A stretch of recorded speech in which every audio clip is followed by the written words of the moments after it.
Hello students, welcome to the English class again. Well students, I hope you all have gone through the chapter till how much I have explained in my last video lecture.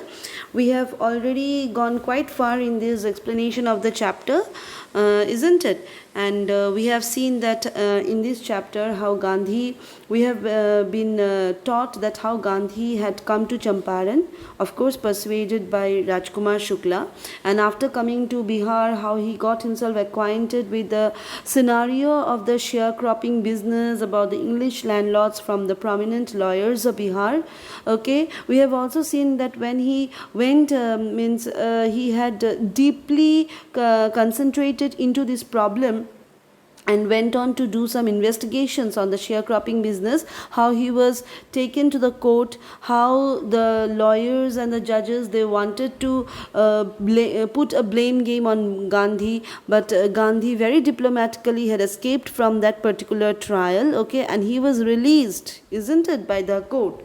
Okay, and we have also seen that later on the last part of our explanation, we have seen that the lieutenant governor had given a written message to Gandhi that the case was dropped, okay, and Gandhi was completely liberated. So we have seen in our last class that civil disobedience had triumphed the first time in modern India. Till this much we have done in my last video lecture, right?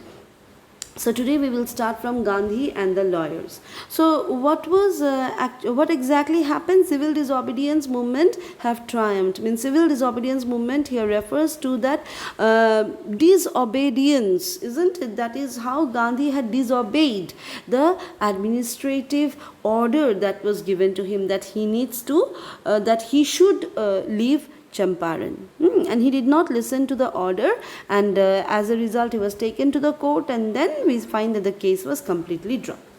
Now let's continue from here.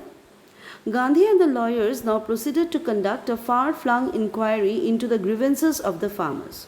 Depositions by about 10,000 peasants were written down and notes made on other evidence. Documents were collected. The whole area throbbed with the activity of the investigators and the vehement protest of the landlords. So what happened? Gandhi and the lawyers, now they went on to conduct a far-flung inquiry, means all these inquiries into the grievances of the farmers over a wide area began. Okay, so all Gandhi was supported by all these lawyers, because in my last video lecture only I have told you all that how when the lawyers said, some of the senior lawyers said that they will go home if Gandhi is in jail, how Gandhi rebuked them and made them understand that what is their role as an Indian, isn't it, and how they got united, and they say that they are going to support Gandhi till the end, right? So now these lawyers are in support of Gandhi, and they are helping Gandhi in every manner to find out a solution of this sharecropping business. Okay, now here it is said that about 10,000 depositions. Now what is the meaning of deposition? As it is being given here, depositions by about 10,000 peasants. Depositions means out of court oral testimony. Deposition actually means what? Testimony. Okay, some kind of testimony. What kind of testimony? Here this testimony means it's a testimony of the witness, okay? What we can say, the verbal record of the witness that is reduced to writing, okay, for later use in court. What exactly happens is that when Gandhi and the lawyers, they went on from one village to another, collecting the information from the poor farmers itself, that what kind of problems they are facing in this sharecropping business, or what kind of tortures or atrocities they are getting from the English landlords. As a result, what happened? About 10,000 testimonials were reported. Okay, these farmers, they gave in the record. They recorded that what kind of problems they are actually facing, right? And notes made on their evidence. Okay, so notes were also made. So something like the testimonies were recorded down, it was written down, and even their problems were noted down also, because later on when these things will be presented in the court, at least Gandhi can show that yes, see, the peasants, they have written this, they have signed over here that they are facing this kind of problem, right? So the whole area was now throbbed with activity and the landlords protested. Okay, here it is said the same thing. The whole area throbbed with the activity of the investigators and the vehement protest of the landlords. So documents were collected and many other evidences were collected. So when everyone was busy, the farmers were helping Gandhi, the lawyers helping Gandhi, and Gandhi can now freely move on to any part of Bihar, to any corners of Bihar, and collect the information about these English landlords. Now English landlords, they became very angry and they vehemently means they very much, they protested against this thing, whatever Gandhi was doing, because of course that will bring up their, or that will of course display their real face, isn't it, that what kind of atrocities they are conducting over this poor farmers. In June, Gandhi was summoned to Sir Edward Gate, the Lieutenant Governor. Sir Edward Gate, in my PPT video, in one of my PPT video where I have written about characters, I have told you about Edward Gate giving his picture also. Okay, so Sir Edward Gate was the Lieutenant Governor of the Bihar province at that time. Okay, Bihar, Bengal, Orissa, there was a huge province. So he was the Lieutenant Governor of this huge province. So he called Gandhi. Okay, seeing the entire activity that was going on in Champaran, there needs to be an end to all these things. So Lieutenant Governor called up Gandhi. Before he went, he met leading associates and again laid detailed plans for civil disobedience if he should not return. So in the month of June, when the Lieutenant Governor Sir Edward Gate summoned Gandhi, Gandhi immediately laid out detailed plans of civil disobedience. Okay, because when the Lieutenant Governor had called Gandhi, Gandhi and the other lawyers were unsure that what is going to happen in that place where he will be meeting with the Lieutenant Governor. Now, of course, Gandhi is going to go all alone, because now this time when the Lieutenant Governor is calling, no lawyers or no farmers are going to accompany him, because this is not a court, it is the office of the Lieutenant Governor, where Gandhi has a singular meeting with this governor. Okay, so many things can happen. Gandhi can be shot at that particular spot. Okay, he might be killed, or he might be arrested, okay, or he might be let go. Okay, anything can happen, or he might be just transported out of Bihar. Anything can happen. No one knows what is going to happen in that particular place. So what did Gandhi do before he went to meet the Lieutenant Governor? He made out some clear plans that if suppose he does not return back, if something unforeseen happens over there, then in what manner the civil disobedience movement should continue. Okay, because when Gandhi won't be there, there won't be any leader. Okay, so he already made a plan and laid down the plan and gave it to the lawyers that in what manner the civil disobedience movement should happen. So if Gandhi is arrested, this civil disobedience movement will create a pressure on the British government and they will be forced to let Gandhi release. Okay. Gandhi had 4 protracted interviews with the Lieutenant Governor, who as a result appointed an official commission of inquiry into the Indigo sharecroppers situation. So Gandhi had a protracted meeting, 4 protracted meeting. Okay, what is the meaning of this term protracted? Gandhi had 4 protracted meeting. Protracted means longer than expected. Something which takes a long time, okay, longer. Okay, so he thought it would be a short meeting, but it wasn't so. It was a very long meeting, and that also how many? 4 meetings, 4 long meetings. Okay, now after these 4 long meetings, what happened? At last the Lieutenant Governor, he agreed that there should be an official commission of inquiry. An inquiry commission should be set up. Okay, understanding that where the sharecropping business or the English landlords are doing the problem. Okay, the commission consisted of landlords, government officials, and Gandhi as the sole representative of the peasant. So this commission, who were the members of this commission? Of course, number 1 is the landlords. Okay, that is all the English landlords. Okay, so they were the members of this commission. Okay, government officials. When we say government officials, of course it refers to the British officials. Okay, and Gandhi, this is number 3, and he was sole, means he was the only Indian, or we can say only Indian representing the farmers. Okay, understood. So this way the inquiry commission was formed. So landlords and British officials are in one side and Gandhi is on the other side, all alone. Okay, trying to give them the details that what exactly is happening. Gandhi remained in Champaran for an initial uninterrupted period of 7 months and then again for several shorter visits.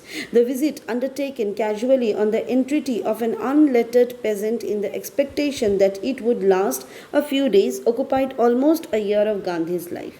So what happened? Gandhi stayed in Champaran for an initial uninterrupted period of 7 months. So the first time when Gandhi came to Champaran with Rajkumar Shukla, from that time onwards till 7 months, Gandhi stayed uninterruptedly, continuously. After 7 months, what happened? Gandhi went on to stay, but it was shorter visits, very short visits. Okay, means he had responsibilities to other parts of the country also. So he had to go because of various kind of appointments that he had. Okay.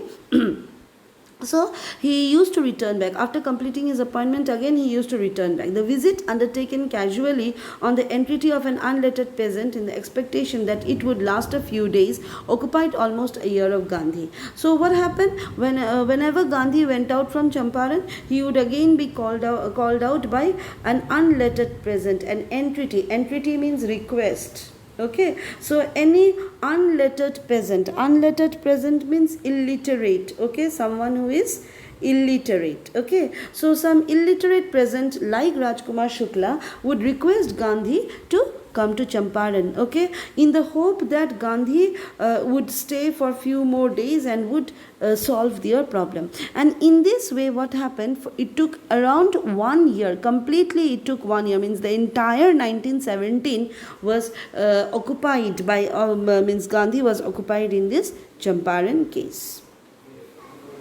The official inquiry assembled a crushing mountain of evidence against the big planters, and when they saw this, they agreed in principle to make refunds to the peasant. Okay, now what happened?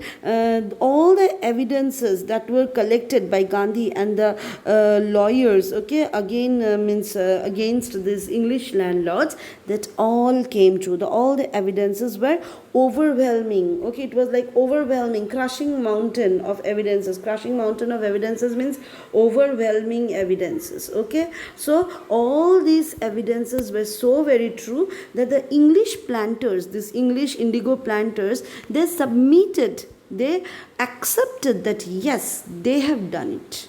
Okay, that they have done injustice to the Indian farmers. Okay, and because they have surrendered and they have accepted their guilt, now what happened? They also agreed that they will refund back, means they are going to return back the money to the peasants, the farmers. Like I have already told you in the previous lecture that these indigo planters, because they wanted to release the farmers from that 15% of sharecroppers or as tenant farmers, they demanded that since they will be released, since they will be given freedom, in return they have to pay some compensation in the form of money. And these poor Indian farmers were ignorant about the entire thing. They have even given away the money to these English planters. Later on, when they understood that yes, they have done a mistake and they have protested.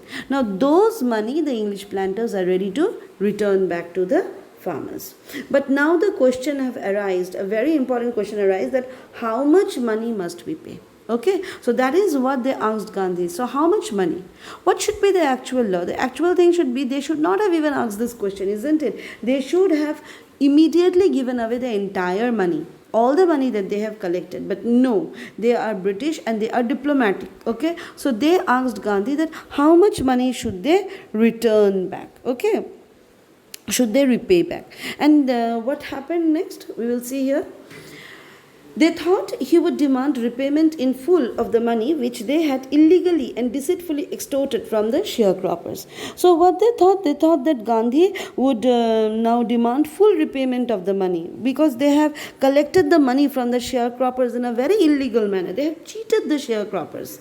Okay, illegally and deceitfully means, illegally means illegal means out of law, and deceitful means cheating. Okay, so they have cheated the Indian farmers and they have collected the money. So Gandhi would demand back the entire payment, but that did not happen. What did Gandhi do? He asked only 50%. So Gandhi said that no, you don't have to pay the entire amount, pay only 50% back to the farmers. There he seemed adamant. Writes Reverend J.Z. Hodge, a British missionary in Champaran who observed the entire episode at close range. Okay, so there was this British reverend, a missionary. We all know who a missionary is, isn't it? Missionaries are those people, okay, those Christians who had come in the request of the British government to convert the Indians into Christianity. Okay, that was their main purpose. Now, there was this missionary, his name was Reverend J.Z.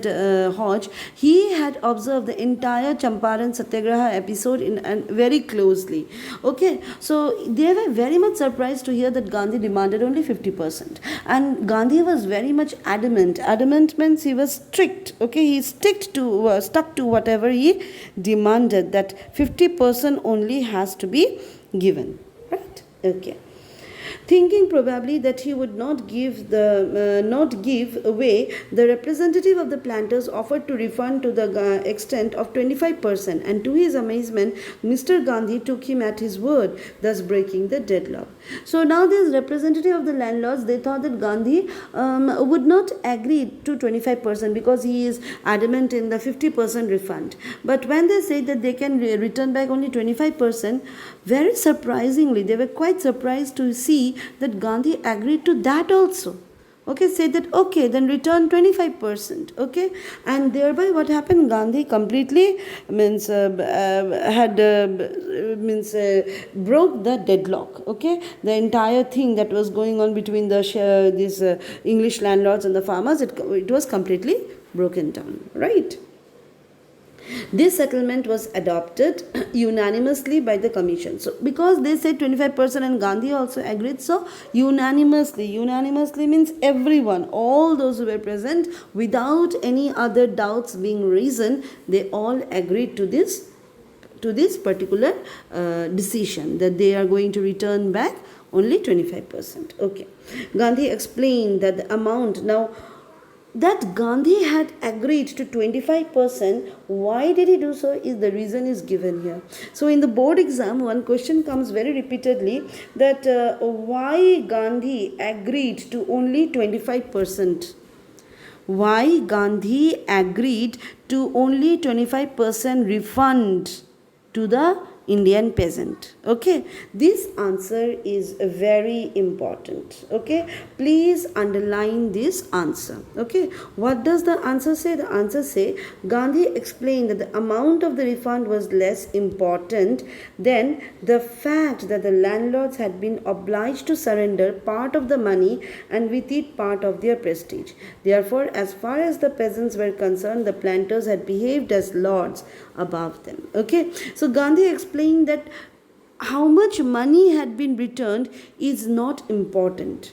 Okay, but the thing that they had obliged, the thing that they have accepted, okay, that they are not the Lord. Okay, they have surrendered. They have surrendered in front of these farmers. That is what is more important. Money is not important. Okay, according to Gandhi, that the landlords had been obliged to surrender part of the money and with it part of their prestige. Because these landlords, how did they behave? These landlords behaved as lords above the law. Okay, they have behaved that they are lords above the law. Right? So Gandhi said that these English planters, okay, who considered themselves as God and were suffering from various kind of superiority complex, that they are above the Indians, okay, they are superior to the Indians, at least they have bowed down their head in front of this Indian farmers. That is more important. Now the peasant saw that he had rights and defenders. He learned courage. So it is still this much that you have to learn, okay, in that answer, the question that I just said now. Okay, that is, the peasants, the farmers also came to know that they had rights. okay, and they know how to fight for their rights. And if they find that their rights are not being given, then they have defenders, one who will be helping them out, defend them, okay. And this way the peasant have learned courage, means they are now out of fear. Events justified Gandhi's position. Within a few years, the British planters abandoned their estates, which reverted to the peasants. Indigo sharecropping disappeared. Okay, and we have find that few years later also, as the years rolled by, Gandhi's this protest movement, the first Indigo rebellion that have taken place in India, this protest movement had seen its success, because few years later these British planters, they have to stop indigo planting or indigo plantation in India, and they all went away to their own country, okay. And sharecropping, indigo sharecropping business completely came to an end, okay. Now it is not that only Gandhi had protested. This Indigo rebellion, if you know little bit of history, Indian history, which you must have studied till class 10, okay, and those who are in the humanities, you all are studying till now also Indian history, you all must be knowing that Indigo rebellion did not take place only in Champaran, okay. Indigo rebellion took place around the country, in somewhere in a smaller part, somewhere in a bigger manner, okay. But it had taken place, and various Indian freedom fighters have involved themselves or engaged themselves into this Indigo rebellion, okay. So this was a combined effort of all the Indians, all the Indian freedom fighters and all the Indians, that they wanted that the indigo plantation should immediately be stopped, okay. And Gandhi was, we can say, as one of the front runner of this particular rebellion, okay. And we find that the success had actually come when the British planters had stopped indigo rebellion, this indigo plantation, and they just went away, okay. And the indigo sharecropping completely disappeared. Okay, students, till this much, that is indigo sharecropping disappeared, till this much is a part of the indigo chapter, okay. From here on, Gandhi never contented himself with a large political or economic solution. From here, the second part of the Indigo chapter comes. When you are studying this chapter, these are some of the tricks when you are learning a chapter, you should all come to know. What is the trick? When you are learning the chapter, divide the chapter into part. Okay. Indigo, this chapter also can be divided into parts. The first part is Gandhiji meeting with Rajkumar Shukla, and Rajkumar Shukla bringing him to Champaran. That comes under the first part. Second part is what? Gandhiji's Champaran rebellion. Okay, the Champaran civil disobedience movement, where he started with the investigation and he was arrested and how he was released, and then what happened in the lieutenant governor's house, then the official inquiry, and at last the English landlords accepting their fault. Okay, that is the second part. That means the second part comes till this much. That is sharecropping, indigo sharecropping disappeared. And from here comes the third part, okay, where we will find that Gandhiji not only concentrated in the political and the economic condition of Champaran, but Gandhiji, during his stay, this 1 year stay that he had been in Champaran, in this 1 year stay he had also concentrated into what? Into cultural and social backwardness of Champaran. Okay, so students, today in this video lecture we have completed till the second part. In my next video lecture, or we can say the last video lecture, we will complete with the third part of this chapter. Okay, so I hope you all have understood till this much. If still there is any doubt, then please clarify your doubts from me. Okay, study well, students. Thank you all.